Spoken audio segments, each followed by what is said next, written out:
जारी है। लाहौर में निजी बैंक की इमारत गिरने से 7 अफराद जख्मी हुए हैं। इस हवाले से मजीद तफसीलात जान लेते हैं नुमाइंदा 7 न्यूज़ मलिक मुश्ताक से। जी मलिक मुश्ताक, बताइएगा कि अब तक तमाम लोगों को निकाल लिया गया है मलबे से?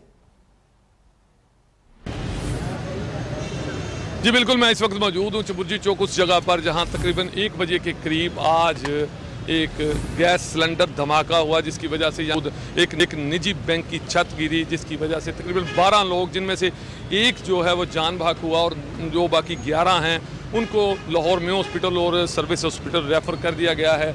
चूँकि बारिश का मौसम था और काफ़ी ज़्यादा यहाँ पर चुबुर्जी चौक में हमेशा से रवायत है कि पानी भी होता है, उसके बावजूद जब खबर मिली तो रेस्क्यू की काफ़ी ज़्यादा गाड़ियाँ यहाँ पर ऑपरेशन के लिए पहुँची। चूँकि अब रेस्क्यू का ऑपरेशन मुकम्मल हो चुका है, उनका ये कहना है कि ऑपरेशन मुकम्मल है, लेकिन अभी भी जो है मलबा निकाला जा रहा है। गैस सिलेंडर रखे गए थे जो चाय बनाने के लिए या दूसरे काम के लिए रखे गए थे, उन्हीं का ये धमाका है। मेरी जब बात हुई आला पुलिस अफसरान से तो उनका कहना है कि ज़ख्मियों को देखने के बाद, ज़ख्मियों की हालत देखने के बाद यही मालूम हो रहा है कि ये बम धमाका नहीं है बल्कि ये गैस धमाका है, जिसकी वजह से छत गिरी और लोग नीचे आ गए।